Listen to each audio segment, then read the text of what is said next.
pemirsa, kasihan sekali ibu ini. Sudah jatuh, tertimpa tangga pula. Korban COVID kembali dipungut 4,5 juta. Sekarang pemirsa, mari kita lihat hasil penyelidikan tim Elang Maut. Kita dapat laporan dari masyarakat kalau waktu kena sakit COVID meninggal Pak itu ya 2 orang. Kita sementara tahu 2 orang untuk mengenai Pak Jibri sama keluarga. Katanya ditarik 4,5 juta. Kita minta konfirmasi di sini ya, benar. Dapat laporan dari masyarakat hari Sabtu ya, kita dapat laporan kalau katanya untuk wilayah Ndawan Pak Jubri untuk yang meninggal akibat COVID sama yang kewarasan untuk Pak Sidik ya kita udah cek ke tempatnya, artinya kita tanyakan bener nggak, katanya ditarik desa, perangkat desa, artinya 4,5 juta, tadinya 5 juta, akhirnya turun 4,5 juta. Kita kan minta konfirmasi di desa apa betul seperti itu. Dari Ndawan dulu nggih. Nggih. Dengan sampaikan nanti saya menambah. Jelas gini, untuk yang Pak Jupri yang meninggal karena COVID itu di desa Kawadusan sesuai semuanya ya, dari bukan di Ndawan saja, semua dari desa itu yang kena COVID terus diisi isolasi mandiri. Kalau untuk pemakaman itu ya, kalau di rumah sakit kan diantar rumah sakit langsung dimakamkan. Kalau di isolasi mandiri itu biaya setelah biaya itu untuk apa? Itu yang sementara ini untuk desa kan tidak ada yang mau untuk memakamkan. Sementara ini ya ini bagi Sinar Medika di mana saja yang bisa di sini di Muhammadiyah. Di sana dulu itu minta 5 juta, terus ini setelah 5 juta dikembalikan 500 menjadi nafas yang ada di bawah. Jadi setiap untuk yang meninggal karena COVID isolasi mandiri itu biayanya Itu kalau Pak, maaf, Waalaikumsalam, kita tanya, kalau nanti warga ada yang tidak mampu bayar 4,5 juta, apa itu nanti nggak dimakamkan?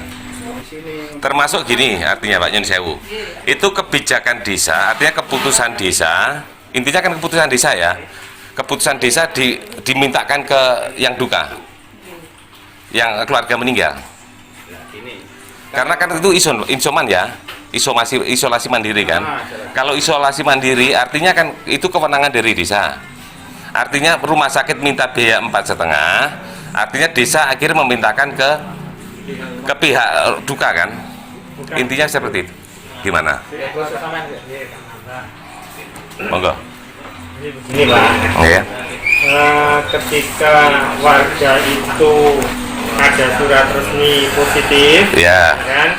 Ada 2, yang satu di rumah sakit, yang satu di Insoman. Oke. Di rumah ini jika meninggal dunia Pak, di desa itu ada namanya Pangruk Cilayon tiap tahun. Kemudian tetapi terkait dengan mayit yang statusnya positif, Ya. ini dari Pangruk Cilayon tidak berani. Oke. Dari Pangruk Cilayon tidak berani, kemudian koordinasi dari musyawarah itu kita membentuk tim. Oke. Membentuk tim khusus terkait dengan penanganan pasien COVID yang meninggal yang posisinya isoman. Oke. Satgas COVID lah intinya ya. Bukan, Satgas COVID ada sendiri. Oke. Terkait penanganan orang yang meninggal ada sendiri. Oke. Namun berjalannya waktu kita cari relawan, sebenarnya ya tidak relawan mau diadakan anggaran dari desa, tetapi beberapa waktu kita mencari tenaga yang siap menangani pasien COVID yang meninggal di rumah itu belum dapat sampai sekarang. Oke. Kita cari 6 orang Ya, termasuk intine. Oke, monggo. Nah, karena itu belum dapat dan penyakit itu kita tidak bisa kasat mata, kita antisipasi Pak. Setelah koordinasi, gitu. Apabila nanti pasien positif itu ditangani oleh keluarga atau warga, itu ada konsekuensinya. Berarti mereka yang menangani orang yang meninggal positif COVID di rumah itu statusnya kontak erat dengan pasien. Itu nanti berarti ada tindak lanjut. Tindak lanjutnya termasuk swab dan lain-lain sampai dan seterusnya dan seterusnya. Maka dengan seperti itu, ada yang terjadi meninggal di rumah yang pertama belum, kemudian dan seterusnya, itu kita tawarkan Pak. Ini bagaimana dari pihak Pangruki Layon tidak siap dan mengantisipasi terjadinya penyebaran COVID itu, disarankan yang menangani itu adalah tim medis, tim kesehatan.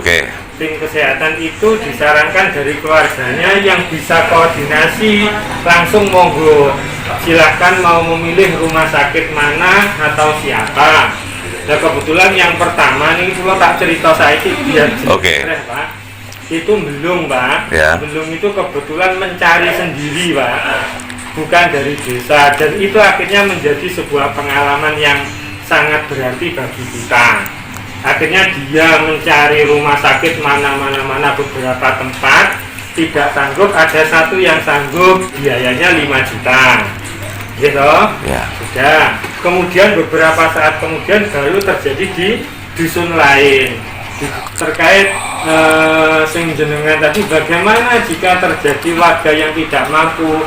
Sebenarnya dari awal pihak desa itu sudah berupaya Pak, bagaimana tidak membebankan kepada warga, tetapi tidak bisa secara maksimal dikarenakan memang anggaran juga di situ posnya juga besar.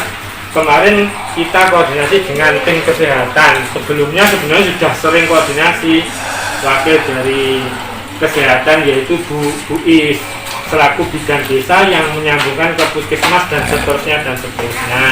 Tetapi dari pihak desa pun berupaya koordinasi dengan yang lain.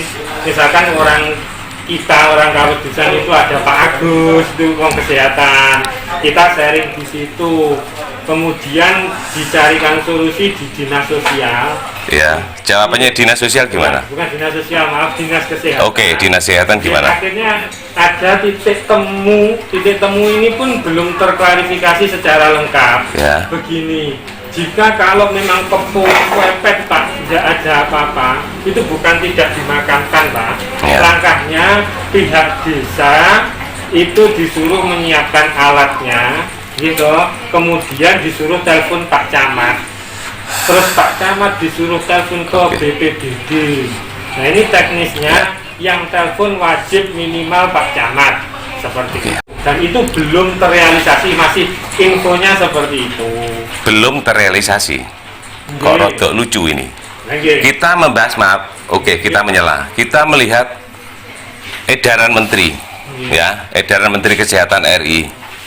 Itu menyebutkan tentang pemulasaran jenazah COVID-19.